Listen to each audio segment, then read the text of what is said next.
Yeah, I think the biggest mistake people make is they chase a quick fix that doesn't exist, or they rely on this magical motivation that they think is going to be there every day or every week, and it just isn't. The You need to strip that stuff away and accept that most people are not terribly motivated, and that goes for the people that are in shape or are having good health habits, and those that are not. They're pretty much motivated the same way. It's just the ones that are doing it have identified their why. They've identified why it is it's important for them to take care of their health proactively, consistently. They probably write that down and it's front and center, and they remind themselves of it continuously. And then they have a plan and healthy habits that relate back to that why. I think if, your why can change. My why in my 20s was much more about vanity and having a six pack and all this other, wanky personal trainer stuff. Now it's feeling good and moving well and taking care of my brain and being, able to be active with my kids and be a good role model. So it's shifted considerably over the last couple of decades. Welcome to The Balance Theory, a podcast aimed at arming you with tools and tips so that you are well equipped to not only identify and define, but own your own definition of balance. I'm your host, Erica, and thank you for joining me today. Hey Balancers, and welcome back to episode 55 of the Balance Theory podcast. Whether you're walking, driving, cooking, or just chilling out and listening, I want to thank you for choosing to spend your time with me, and I'm very, very excited to bring you today's guest. But before I introduce him and a little bit about what you can expect in today's chat, I just wanted to share a little thought that I had during this week. So obviously we are all going through a little bit of a strange, uncertain, and odd period of time. And in a couple of Monday Muses ago, I can't for the life of me remember which one it was, but I was speaking about being a co-creator of your own life. And a lot of you might think that's a really weird thing to raise in such a period of uncertainty when so many things are outside of our control. But the concept I just wanted to bring to everyone's mind, when you're a co-creator of your own life, it's almost like you're a co-author, right? And when you think about it from that point of view, you can look at your life as chapters in a book. So everything that happens is intentional. Everything that happens lends itself to something further down in life. And so I was having a think about using this angle to look at really tough times. And I found it quite a comforting exercise because it kind of just gives you a little bit of a perspective shift, takes you outside of that emotional connection to the negativity or really rough period that's happened, and gets you to zoom out and look at things, I guess, from a broader point of view. So thinking from an author's shoes, why would I include this challenge or this tough period in this person's life? What will it teach them? What will come out of it? And I was sort of prompted to think about this because aside from lockdown, there's been so many personal challenges happening in my own life. I really feel like September has been a really big month for me personally. And I was trying to think about how this can all serve me, what this period has taught me. Because it's really hard when you get wrapped up in the emotion and the toughness of what's going on. And of course, you have to let yourself sit there and kind of process. But I think as you're coming out of it, a really nice way to do this, so if you currently journal or meditate, I think just a nice way to look at it is if you had to write a sentence or maybe a paragraph about why that period happened in that character, i.e. you, why that happened in their life, it's a really nice way to make peace with that part of your life, but also slingshot you into the next part without sort of having any emotional tied negativity to that section. So I guess when I was looking at this, I just had to think about what's been the greatest blessing or learning from this period in time and what has that taught me, and just taking myself out of that first person persona and going, okay, Eric has gone through this and she's learned X, Y, Z. So I'm not sure if you'll find that useful or not, but I found it really comforting and a really nice way to look at tough periods. And I think it's something we can all relate to at the moment. So if you do give that a go, or you're journaling one day and need a little bit of a prompt, that's a nice way to just sort of perspective shift. But anyway, enough about my little side tangent. I'd love to introduce to you guys today the wonderful Sam Wood, who is one of the country's leading health and fitness experts, the owner of 28 by Sam Wood, and a lot of you may know him as former bachelor. So Sam discovered his lifelong passion for personal training at the young age of 21 while he was completing an exercise science degree, and he really quickly became a very, very popular trainer. Since then, he has built an incredible team of 28ers. They have an awesome app at the moment, which is all about holistic health, and he prides himself on being a dedicated family man. I really loved chatting today with Sam. We spoke about so many things, but basically what you can expect is a little bit about him, what he's doing, and sort of what's lent him to being in this space where he's working alongside both fitness and tech. He shares a little bit about the parallels of being a dad to how he speaks to and treats his 28ers. We talk about progress, not perfection, how his concept of balance has changed. And really in and amongst this is this idea that people are chasing something that doesn't exist. And he really drills home why there is no perfect balance and is super honest here, which I think a lot of you will find comforting, especially because I think when you look at public figures like Sam, obviously he's quite well known, especially on and in the social media space. It's really humbling to hear that, hey, we don't have everything worked out either. So that was really nice to chat about. We talk about how to overcome excuses for your health, why you shouldn't wait for Monday or January 1st. A little bit about motivation, connecting with our why, how to not overcomplicate exercise, tips for getting started, and he ends by sharing a really tough challenge that he went through and the greatest thing that it's taught him moving forward. Now, I know you guys are going to absolutely love this episode. So if you feel so inclined, take a screenshot, tag myself and Sam. Our handles are both in the show notes below. Let us know what your biggest takeaway was, or you can just forward this on to a friend or family member who will love it as much as you. Just before we dive in, I just wanted to thank every single one of you who has taken the time to leave us a review and rating. As you all know, this is not my only, let's say, passion or job. I am a full-time lawyer, so what really fuels me and keeps me going is when I read just how much this podcast is impacting you in different areas of your life, and it really fuels me to keep going, keep diving, and keep putting in that energy into this project and side passion that I'm loving so, so much. So don't hold back. If you've got some thoughts or love to share, you can jump over to Apple Podcasts, scroll to the bottom of all the episodes, and leave your thoughts there. With that being said, let's dive straight in. Alrighty, today I'm joined by the wonderful Sam Wood. A very warm welcome to the Balance Theory podcast. It's so lovely to have you on the show today. Thank you for having me. It's wonderful to be here. Likewise, and we're just chatting off air a little bit about lockdown things. I can imagine you're wearing a lot of different hats right now, homeschool dad, nanny, cook, all the above. How's it been going down with the family? Yeah, it's a strange state of affairs, I think, when you've become so accustomed to something. Being down here in Melbourne and going through this now for nearly 2 years, it's definitely been challenging. Definitely, I think, testing everyone's resilience. I think even the strongest people have had their moments, particularly over the last 2 or 3 months, because there's so much uncertainty. I'm a bit of a planner, so I don't like to not know what the horizon looks like, but I'm just trying to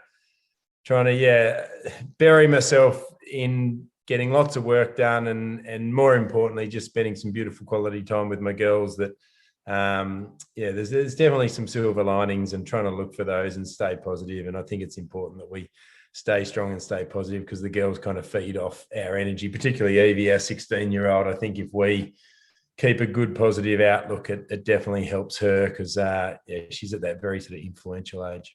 Yeah, absolutely. Couldn't agree more. Now, for anybody tuning in that maybe doesn't follow you on Instagram or isn't aware of what you do, can you share a little bit about who you are and what you do with yourself? Sure. So I'm in the fitness industry. I've been in the fitness industry for 20 years, and most recently fitness tech. I've got an online fitness program called 28. That's nearly 6 years old, and we do online workouts, nutrition plans, mindfulness, and it's all encompassed in the one-stop shop program. And we've had nearly 700,000 Australians do the program since we launched 5.5 years ago, and it's gotten bigger and crazier than I ever could have imagined. We've got 30 full-time staff that work on the program. I also own a gym and have had various other fitness businesses over 2 decades. But yeah, this has by far been my most exciting and my most successful business to date. And I never thought I'd be a tech guy, because I'm not terribly technically savvy, but it's been an incredible journey. I've loved learning about it. It's such an exciting space when things can change and evolve and grow so quickly. And that's what I do. And on top of that, I'm a dad to 3 beautiful girls and a very lucky husband to Snez. So it's been a wild 5 or 6 years, that's for sure. Awesome. And I know what you mean. Like the terms fitness and tech normally don't go hand in hand, but I'm curious to know what sort of prompted you to go down that the app path. Was it more that you had volume and that just seemed like a logical next business step? Or was it that you wanted to integrate so many different parts of health? Because I guess the app isn't just fitness, right? Like you said, you do mindfulness and you bring in so many other aspects to make it a bit more holistic.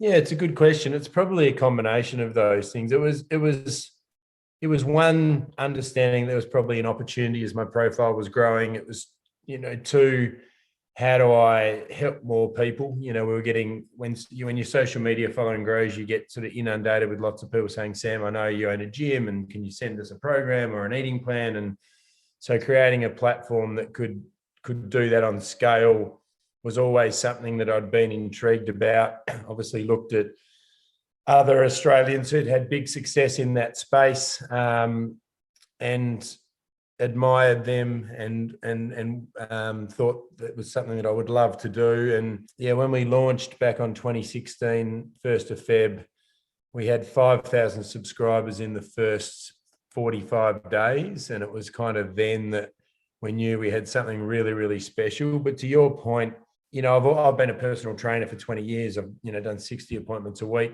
with clients one-on-one for probably 15 of those years. And I absolutely love working with people. I love fitness, but your point to it being more holistic was something that I'd always pride myself on as a trainer, making sure that they were accountable, motivated, they were planning, they had an eating plan, their recovery, their mindfulness. It was all sort of taken into consideration. And that was something I didn't think a lot of trainers did. It was kind of a great one-on-one workout for the 30 or 60 minutes and then see you later and I'll see you next time and you're not really my problem anymore. So it was about incorporating that into the program and kind of being that personal trainer in your pocket where you're getting alerts and you're getting reminders and you're getting educated and informed and then creating a beautiful community. So it's really interesting that all of the things that I wanted 28 to be, or I envisaged 28 to be, have kind of come to fruition. Of course, it's different, but those key pillars haven't really changed. It was always about workouts or training. It was always about nutrition, and it was always about mind. And in the mind category, that's kind of motivation, mindfulness, and sleep. So it's blown my mind how crazy and big it's gotten. It's exceeded all of my wild expectations, but it really is an extension of what I did for 15 years on the gym floor. Yeah, that's awesome. And the reason I love that approach so much, so in the balance theory, our whole concept is you got to get rid of this idea of work-life balance, right? Because those two are just, that formula makes you feel like the two are separate and they can't commingle at all. And so what we kind of replanned or remapped out was this idea that you got your health, your relationships, and your areas of fulfillment. And at any point in your life, your balance will be a combination of any of those things, depending on where you're at. So if you're getting a business off the ground, you're going to be spending a lot more time in that fulfillment category. But as long as you've got your foot in the health and relationships door to some degree, you're fine. So it's just about keeping those elements of your life alive. And the reason I wanted to call this out was because within our health area, we don't just say it's your fitness and your food. It's about your emotional, spiritual, mental, physical health, all those things combined. So when I think about, say, balance with your health, something like what your app promotes to be, this gold star or I guess strategy for getting on top of your health is exactly the sort of thing that I like to tune into as well. But you did chat briefly about before how you play a lot of different roles. So from dad to founder, husband, fitness guy, all these things. This might be a bit of a tough question, but I want to know which, if any, is your favorite, or maybe which has maybe helped you grow the most and why? Oh, no, it's not a hard question to answer being a dad, for sure. I look at it brings me the most joy. I think it probably helps me grow as much, if not more, than the business stuff. And it's really taught me to slow down. I think, when I was single and had my own businesses, it was a million miles an hour and kind of head down and it felt like I don't know, I'd probably tell myself I had a balanced approach, but I definitely didn't. It was wasn't until I had kids and definitely some really strong sort of support from Snej, both sort of coming hand in hand, that I stopped and I slowed down. I'd never be satisfied. I'd never stop and smell the roses. I'd never celebrate the little wins along the journey. It was always what's next and what's more and it's exhausting, and you're kind of chasing something that doesn't exist, and you're almost doing it all for nothing, because even when you do achieve what you set out to achieve, you've raised the bar again and you're not satisfied. So what's sort of the point? So the parallels of what I've learned as a dad and the parallels of how my attitude towards business have shifted to then how I talk to my 28ers about achieving your fitness goals. It's uncanny how many parallels there are there. Our motto at 28 is progress, not perfection. It is trying to, you've got to have something that is sustainable. It can't be a quick fix. It can't be chasing a weight loss goal that makes you miserable, where you're depriving yourself of everything you enjoy and you're hanging on by your fingernails, because eventually, the damn walls are going to burst and that's going to finish. And most people on their weight loss journeys then regain the weight or never start again, or have a really bad relationship with exercise or their body, or both. So it's about learning as I mature now as a 41-year-old. It's about practicing what I preach, and then it's about sharing those learnings with my 28ers through our community. That's for sure. That's beautiful. Really nice answer. So I guess, would you describe balance as the way you kind of view life now, to be more present, sort of take it slow, appreciate the small wins? How would you sort of describe balance if you feel like just before you had kids, you maybe didn't have the right concept? Yeah, I think it's the thing that we're chasing always, isn't it? Infinitely. And I don't know. I never want to claim that I've got it right, because I am better at it than I used to be, but there would still be so many people that are far better at it than I am. I'm a long way from getting there, that's for sure. And it's interesting. People see your life through a social media lens, and you get these questions in interviews like, Sam, how do you just have the balance so right? And you and Snez just look like you've nailed it. It's like, you don't. Like, we are tired and stressed, and life is hectic and crazy, and we are far from having it all worked out. And I don't think anyone really has it all worked out. So I think explaining that to people is a refreshing answer, because they kind of are chasing something that doesn't really exist in the real world. But for me, it's definitely not trying to do everything myself. So, and that's from a business sense. So that was, in early days, it was all had to be me, and I wasn't good at delegating, and we had a much smaller team. And, there's been this really liberating evolution where I've had to identify what I'm really good at, but also had to put my hand in the air and identify what I'm not good at, and get people much more talented and much smarter than me around me to help in those areas.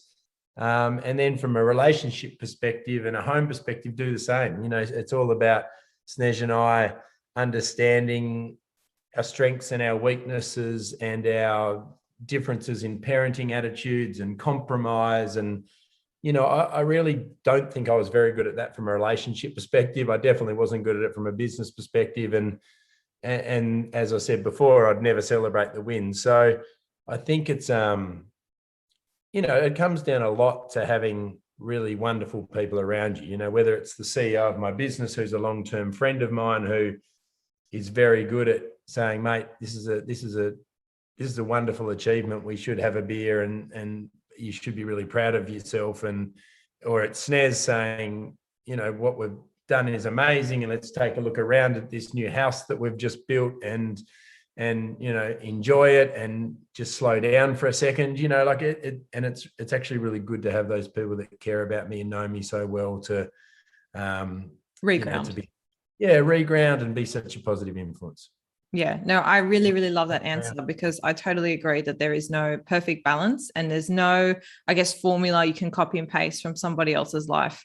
And more to your point, I think balance is the the reason we're always chasing it is because it's a shifting concept. What you need to feel balanced now is going to be very different to, say, 5 years or even tomorrow, right?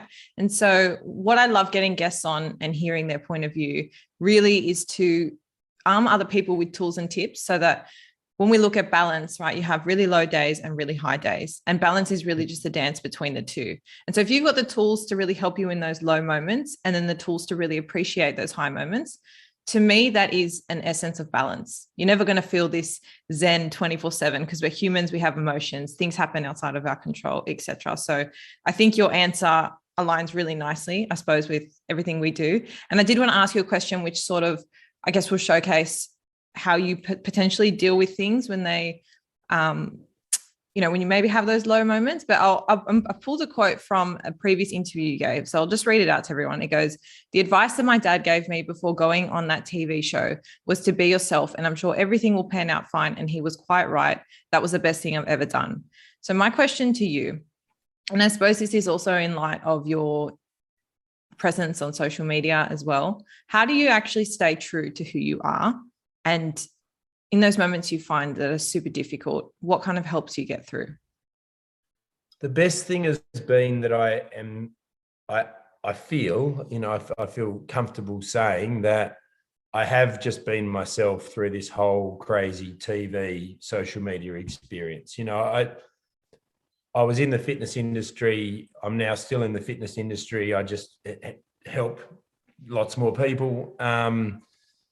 And I was completely myself on the show. I'd never seen an episode of the show before going on it.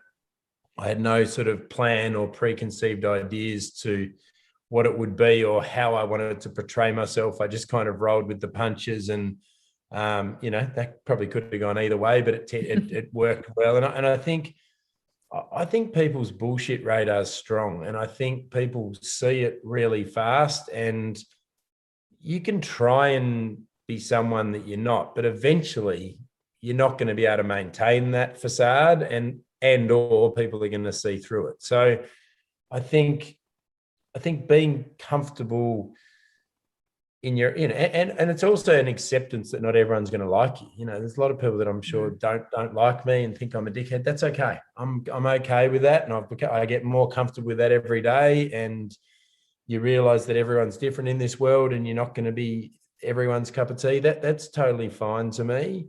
And that's kind of empowering, liberating as you mature and you go through that. But I think just trying to be yourself is absolutely, I think, the best advice going on these reality shows or going through these social media explosions, because it's the only way it's gonna last. And the show, what the great thing about the show is I feel like my emotional maturity and even emotional intelligence was almost accelerated by 10 years by going through such a crazily intense bubbly experience. It's one of those experiences that they either make you or break you, and that's kind of how they're designed. And you've got to really navigate your way through and be very comfortable being vulnerable. I definitely wasn't anywhere near as comfortable speaking or being emotional or being vulnerable. And a show like The Bachelor, you talk about so many real raw things, and it's 15 hours a day, 6 or 7 days a week for 15 hours. And it's I definitely think if you can get through it, it accelerates some real personal growth. I feel like it helped me a lot. And then when you come out the other side, how do you deal with it? Well, for us, it wasn't chasing fame. It was actually going the other way. And it's really interesting. It's almost like the more well-known you go, the more well-known you become, the more you just want to spend time with your closest friends and family who you knew you well before this crazy experience, and, bring you back down to earth, and you spend more time with them. So and SNES has a very similar attitude. It's, we're not out there chasing sort of the events and all that other stuff. It's more about just spending quality time with our friends and family that we missed, and they're the ones that know you in the most real way. Yeah, absolutely. And I think from like not just this response, but the way you've responded to other questions, I think I'm getting a sense of that people really ground you, and you really put a lot of emphasis or importance on like having those key people around you. And I think that concept in and of itself isn't relevant to just someone who has a big social media presence, just to anyone in general. I think if you do have that key support network in your life, I think that really helps you stay true to who you are. Because when you have those good people that just keep you in check, like you said, like your CEO friend who would just say, come on, let's just go get a beer. Like sometimes you just need that reality check almost. Absolutely. Yeah, so totally agree with what you've just said there. Just a quick word from the sponsor of today's podcast. If you haven't paid any attention to the quality of your gym accessories or feel like the ones you have kill your vibe just a little, then this is for you. ESFit is a brand I've co-founded with my best friend to bring all fitness lovers the confidence to sweat in style. I'm talking considered luxe fitness accessories, ranging from cotton bands that don't roll or dig to full-size sweat towels that cover you from head to toe and actually don't take up all the space in your bag. The list goes on, but you can check it all out for yourself at esfit.com.au or on Instagram at esfit_. And for all my beautiful balances, we're offering $15 off at the checkout when you use the code BALANCE. I want to move into just some more specific exercise type questions now. And the reason being, I think now, especially going through lockdown, people's motivation may be completely different. They may have a completely different relationship with exercise. And so I wanted to know, in your opinion, how can we overcome excuses for our health in general? So, this isn't limited to, say, working out. It could just be even stuff that I've already broken my diet, I'm just going to eat like crap for the rest of the week. That sort of attitude. How do you find is the best way to cope with that kind of attitude? Yeah, I think the biggest mistake people make is they chase a quick fix that doesn't exist, or they rely on this magical motivation that they think is going to be there every day or every week, and it just isn't. You need to strip that stuff away and accept that most people are not terribly motivated. And, that goes for the people that are in shape or are having good health habits, and those that are not, they're pretty much motivated the same way. It's just the ones that are doing it have identified their why. They've identified why it is it's important for them to take care of their health proactively, consistently. They probably write that down and it's front and center, and they remind themselves of it continuously. And then they have a plan and healthy habits that relate back to that why. I think if, your why can change. My why in my 20s was much more about vanity and having a six pack and all this others, wanky personal trainer stuff. Now it's feeling good and moving well and taking care of my brain and being, able to be active with my kids and be a good role model. So it's shifted considerably over the last couple of decades, but it's stronger than ever. And the best example is you see it with people that have a health scare. Like they've told themselves something over and over and over again. I need to do this, and they're very wishy-washy with it, and their why is not strong enough, or they don't commit to it properly, and therefore they don't lead a healthy life, and then they have a really terrifying health scare, and they're lucky enough to survive it, and it really shakes them up, and all of a sudden their why has never been stronger or never been clearer, and they do get up and get their heart pumping and their exercise happening on a daily basis without having to think about it. If you have to have that mental battle with yourself every single day, eventually you're going to stop. You need to just go, I understand what my why is. It's strong enough to me that even when doubts and excuses start to creep in, I'm going to push them aside, and I'm just going to get it done. And you want a routine, you want habits. Once these things become, the best example I give to my 28ers is I clean my teeth every morning and every night, and I don't have an internal dialogue going on in my head about dental hygiene. I just do it. Yeah, because I know it's what needs to be done. And I think people overcomplicate exercise. You just need to move your body 5 to 7 times a week for 30 minutes. You don't need to train for an Ironman. You don't need to go to the gym for an hour and a half. You don't, you can work out at home. You can go for a walk. You can go for a run. You can go for a bike ride.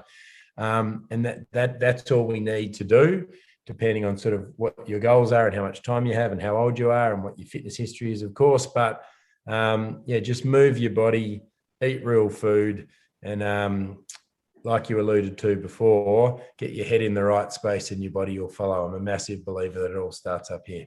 Yeah, absolutely. And I love the correlation there between your why and your habits, and that those habits actually have to match that why. And I think that that's important to call out, because as you said, your why will change.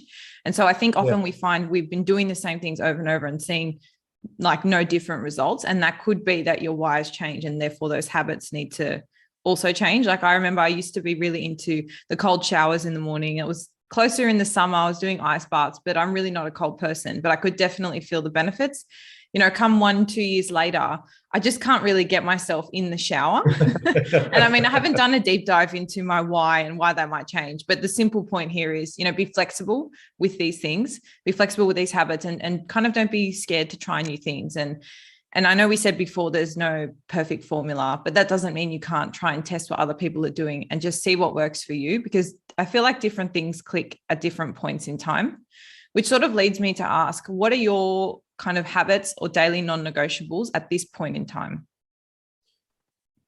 We spoke about balance before. So Snez works out at home early. So she gets up at 5:30 and she'll work out at home, do a bike ride, do a home workout, from my 28 program usually, or something that I've written up for her. And then, so that means that I take care of the kids because they wake up ridiculously early, our two little girls.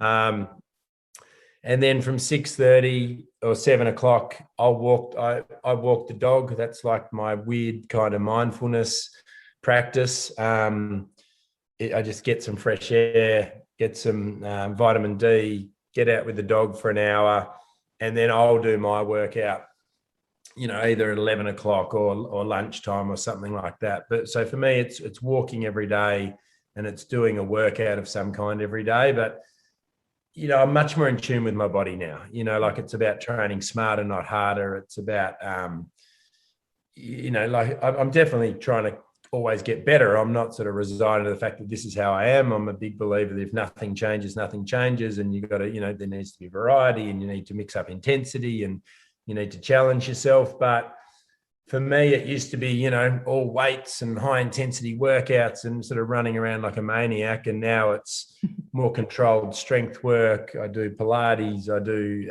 yoga. I do Pilates and yoga once a week for my core and my posture and my flexibility. And it's definitely a more balanced approach. And I even do a yoga followed by a meditation once a week, which I'm much more open-minded to this stuff. I was very kind of not cynical, but I just didn't think it was me. I'd tell myself it wasn't me. And as I'm getting older, I'm definitely more open-minded to trying these things. And I think it's amazing when you do try them. I just go by feel. This makes me feel better. It makes me calm down. It helps me sleep better.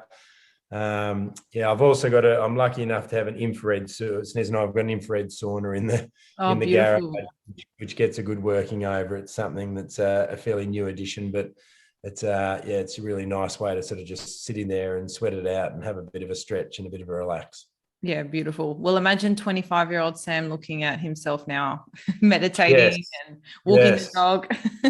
But I like that you said, that the walking is your form of mindfulness, because I think a lot of people think they have to sit there cross-legged, all zen, do a meditation. Like, I like this idea of active mindfulness. So for me, sometimes it's just reading as well. Like, you can do these active things that I guess don't normally fall into the category of mindfulness. And I think that's also a refreshing way to try out different things that can satisfy, I guess, that part of your life. I was just going to say, it can be anything. It can be writing in a journal and reflecting at the end of each day. It can be breathing exercises. It can be, a pre-sleep routine that you kind of, prepare yourself for a better night's sleep. It doesn't have to be perhaps that stereotypical idea that you have in your head. Absolutely. So for anybody, I guess, listening that's thinking, okay, I'm feeling a little bit motivated after this conversation to, maybe reconnect with my why or have a little bit more of a flexible approach to my exercise. Maybe they're sitting in the category if they want to start something that they've been putting off for a little while. Do you have any tips for those people? Yeah, look, the hardest part is starting, because we have that mental wrestle with ourselves probably on a weekly basis and potentially for years. So, um, it's never as bad as you make out in your head. And the first 2 weeks are always going to be the hardest. You're breaking old habits, you're creating new habits, your fitness is at its lowest point, which means every workout's harder than it's ever going to be moving forward. You're probably getting sore, you're having cravings of foods, all of that stuff is absolutely real. And I don't think it should be sugar-coated, because it's going to happen, but it gets easier every single day. So, and the longer you leave it, the harder it gets, because the worse our habits get, the more weight we gain, the less, the more our fitness drops. You don't wait for a Monday, don't wait for the 1st of January. Just make a decision and start. And if you are consistent for 2 weeks, you are 80% home. That needs to be the message to people, that you just don't make it up. Don't stop thinking about it. The only thing that is actually going to get you closer to where you want to be is action. And you just need to be, the thing that we say is strong enough for long enough. And that first 2 weeks is definitely the most critical period. Yeah, that's really good advice. I think having stopped and started a lot of different programs myself, I can definitely resonate with that idea. The first 2 weeks, I think even if you're someone who already has like really good habits, it's that process of breaking that neural pathway, breaking that routine you've got to stack on new, it's neural, like in your brain, it actually is a process that needs to take place. So you've got to be patient with yourself. But you took the words out of my mouth. Like, you don't need to wait for a Monday. Just get started. If it's Thursday morning, just get it done. You don't have to do it with a friend. Evie, my 16-year-old daughter, she's always like, Zoe and I are going to do this, and I'm like, yeah, and that's just another reason it'll fall apart, sweetie, because it'll be like, oh, Zoe wasn't available, and she like, and I know she's 16 and she wants to do it with a friend, so I'm not too hard on her, but you can just see what's going to happen before it even starts, because they're in lockdown at the moment, so they can't even see each other. So guess what? Nothing's happening. So it's it's interesting when people just build it up and all these moving pieces. The simpler you can keep it and the quicker you can get started, the better off you'll be. Yeah. And you actually just brought something to mind. It's really a question of, okay, am I looking at something internal or external here? I think when you're relying on those external factors, that's when things are like, you miss that Monday, you don't start, you put it off. But when it's internal, I think that's more stuff you can have control over. So I think that's a nice kind of other thing to look at. Since I always laugh when people don't do it on a Monday and therefore they wait 6 more days. I had the best of intentions on a Sunday night and things didn't go to plan. Maybe next Monday. Like, why not Tuesday? It's a very strange world in which our psychology sort of set. Absolutely. Well, that's the message, people. Don't wait for the Monday. If it's Wednesday morning and you're listening, you're going to get started straight after this podcast. That's right. That's right. All righty. Before I let you go, I wanted to ask you, and I'm curious, what do you think has been the biggest challenge in your whole life, and what was the biggest learning from it? For me, it was definitely the loss of my mum when I was younger. My mum died when I was 15 years old. And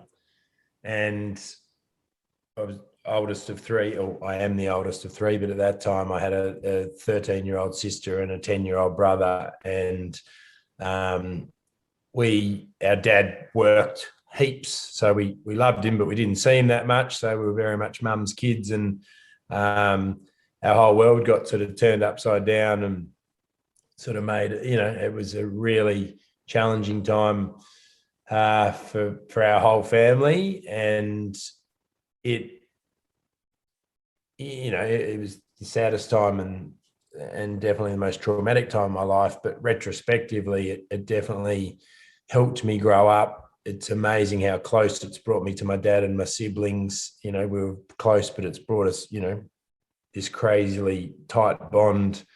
And I just learned a lot about myself. I think it just, yeah, it just made me mature. It made me not take things for granted as much. And there's always, since that point, been a very, very strong internal drive to make my mum proud. And yeah, that'll always be there, I think, no matter what I achieve. But yeah, it's not a day goes by that I don't miss her. And yeah, definitely the hardest time of my life. That's beautiful. And I can only imagine that would have been very tough for you and your siblings. So thank you so much for sharing that with the listeners today. And I do want to thank you so much for your time. I know you're wearing a lot of different hats right now, and you've probably got your beautiful girls sitting patiently waiting for you. So I won't keep you any longer. But if people did want to connect with you a little bit further, or maybe find out a little bit more about your programs, where's the best place that they can go? So it's all just at 28bysamwood.com. A new program starting all the time. Would absolutely love any of your listeners to come and try it. Would love to work with them, getting wonderful results, got a beautiful community. And yeah, if you want to check out what I'm up to, it's just at Sam James Wood on Instagram as well. And thanks so much for catching up this morning. It's been lovely. Likewise. And I'll pop links to all that below. But thank you again for your time. And I'm looking forward to seeing what 28 does in the next few years. My pleasure. And that's a wrap for this week, Balancers. Thank you so much for tuning in. I hope you found this episode useful to some degree in either steering or determining your definition of balance today. As always, the biggest compliment for us is if you share this episode with someone who you feel might need it. Or if you're on Spotify, you can click follow, or on Apple Podcasts, you can leave a rating or review.